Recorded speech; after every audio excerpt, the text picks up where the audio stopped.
to Smart Talks. We are going to be talking about work-life balance. We've been doing so the last couple of episodes. I feel like I've come into more balance since the last time we all saw each other. How about you guys? I can't hear them. No, you know, I feel like they're with us. they're commenting on the post. Oh, great, cool. So I'm excited for today. I'd like to keep building on this balance. Well, it's really exciting because we're reaching a milestone. It's number 18, episode 18, and 18 is Chai. Chai is life, and when we're talking about work-life balance, what better subject to do it on our 18th episode? I love that.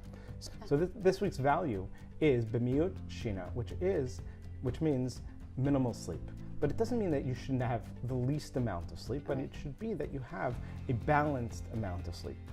The value of sleep is important, but also utilizing those hours at night to read, to learn, to wake up earlier in the morning, depending on a person's schedule, is critical to be able to create that balance.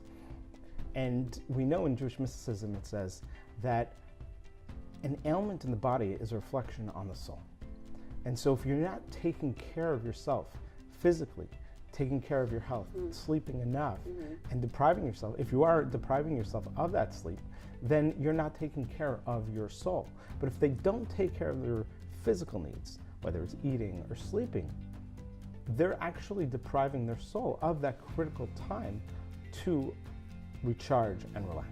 I think that's important to keep in mind. I mean, I've heard of a lot of rabbis that don't get any sleep. Like they never slept because there was so much to do. And I think, we'll sleep when we're dead. That whole, saying, and that is terrifying. Right.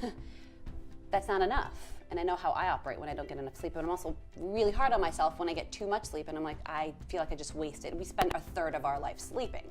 So I feel like I could do so much more if I limited my sleep. But what is that balance? And that is personal. You're right. Sleep is not a time of lack of productivity. Sleep is an investment in productivity. Ooh, I like the perception shift. That's nice. Everyone get that? Do we get that? These things on? Maimonides, with the Rambam, Moses ben Nachman, who was born in 1135 in Cordova, Spain. He was a physician, he was a philosopher, he was a great Torah scholar. He was one of the greatest Torah scholars of all time. He said that one should have 8 hours of sleep. Okay, now we're into numbers and specifics. I like Maimonides. I like 8 hours. That's a good, that works for me. So, I think it's I don't know if it's 8 hours or 7.5 hours or 8.25 hours. We're not measuring by minutes. Okay. But I think knowing that there's a specific amount of minimal sleep, yes, there are certain times, certain exceptions in our lives, but knowing that there's a specific amount and sort of training yourself to have those sleep patterns, that's critical. Yeah. And I think that we can also use certain tips to help us train our bodies in order to sleep better. All right. So let's get some tips going. You want to get some tips? I could use them right now. So let's go into some quick tips on how to train ourselves to become more consistent. Okay. The first tip is to stick to a consistent sleep pattern. Okay. Because when we train our bodies to be in a consistent sleep pattern, it then relies on that sleep. And then when we mix it up, when we don't sleep that consistently or we go a little later differently, then our whole sleep pattern is out of sync. What does Maimonides say about naps? Do we have nap time? So we'll talk about nap time because nap time is important. Okay. There's a lot of like power naps or, in certain places, in certain workplaces, they have these like sleep pods, But I think that if you're not getting your consistent base amount of sleep, then during the day you're going to need to actually recharge. But at the same time, it's not necessarily the most healthy, balanced approach to your sleep. And we're talking about work-life balance and achieving that balance in your life. I think it's important to create the standard of what's the best or the system or the consistency that will help you be successful. Another important point, the second point, is creating an environment of sleep. So that may be keeping your phone out of the bedroom. It may be, if having soft music helps you relax.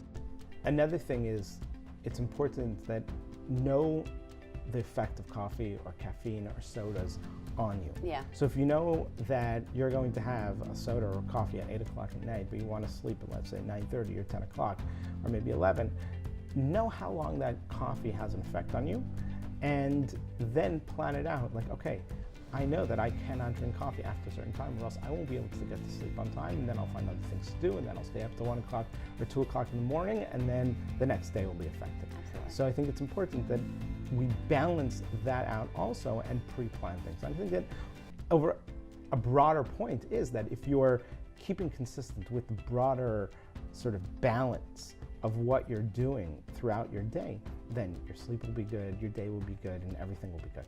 And I just like, I could hear the voice of, the inner voice of someone in the audience that's like, this sounds like a lot of work and like really boring and having to do the same thing over and over again. And I remember learning when I was in Israel that like a seder yom, like when something is structured and set out for you, a person that has structure is more likely to succeed. That's just like categorically how it works.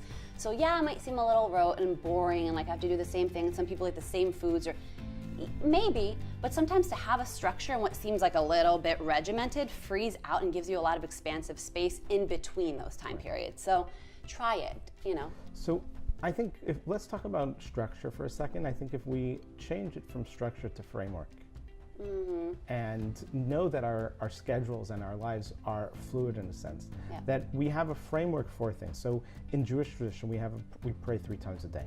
So that's the framework for our day. I think there's another prayer that's really not mentioned that often, that's not focused on enough. Many people have accustomed to say the Shema, "Hear, O Israel, the Lord our God, the Lord is one," before they go to sleep.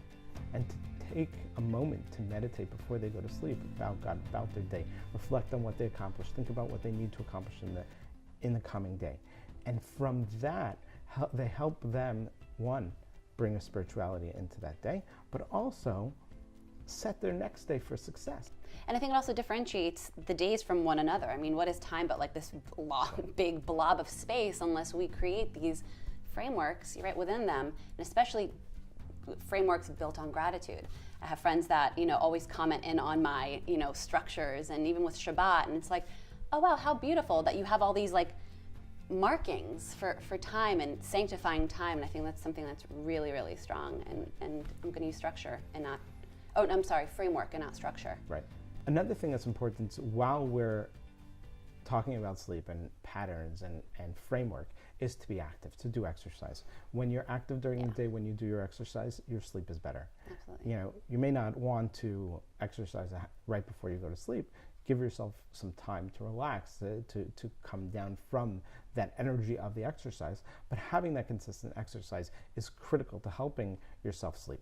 And do we know why? Like, we're just assuming that exercise is great for people. What about the people that are like, I don't like to exercise. I just don't like it. To each their own. I think a healthy lifestyle includes a certain amount of exercise. I think also exercise can be different to different people. It may be something that's more intensive, or it could be something as simple as going for a walk. You asked earlier about naps. And I think that naps are important, and those sleep pods. I want one of those sleep pods. I do too. In my office. Oh, and everywhere. But I think that too much sleep in the middle of the day can be detrimental. It may be a 10-minute power nap. Yeah. But if it creates that grogginess or that sort of that where you feel like, oh, I'm just sluggish, then that sleep, that too much sleep, that nap during the day, it's too hard to bounce back from it and get back into work. I also think that, some people feel like, okay, I'll push myself, and then I'll just take a sleeping pill. And, in society today, the reliance on medications and pills, and, it's important to take vitamins and to be healthy, but I think that too much of anything can be detrimental. Yeah. And I think that, the final point that I'd like to share is that our brains needs time to relax. Our brain is a muscle, and you work your muscle too hard, it becomes cramped. It just doesn't function properly. And so by sleeping properly, by taking enough time to sleep in a healthy way, that enables your brain to recharge for the next day. You know, there were rabbis who used to have questions on their studies or questions for advice. What they would do is before they go to sleep, they'd write it on a piece of paper and put it under a pillow. I love that. And then when they would wake up, they'd read the question again. And once their brain was sort of refreshed, all of a sudden, new pathways, new perspectives came, and they were able to answer the question. Yeah, they slept on it. Right. Which is also like our muscles grow after we work them out, yeah, but they really actually grow at rest. And I think it's just about what you said, like reframing it and seeing rest as productive, even though it's not the quote unquote normal Western world productive. Well, you know, the question is what are the, like we said earlier, what are those investments that we make in order to be able to be productive? And I think that we'd love to know from you as our audience, what are the tools that you take in order to help yourself have a healthy sleep pattern? What are your challenges? We'd love to help you in any way we can. And so as we work together to achieve a healthy work-life balance, let's go on this journey together, and you're not alone. We're here for you. Yeah, how many hours are you sleeping? I just want to know, just for like personal gauge, how normal mine is. 5, 6, 7, 8, who knows? Have a great week. Look forward to seeing how you achieve your work-life balance. See you guys next time. Bye. Bye.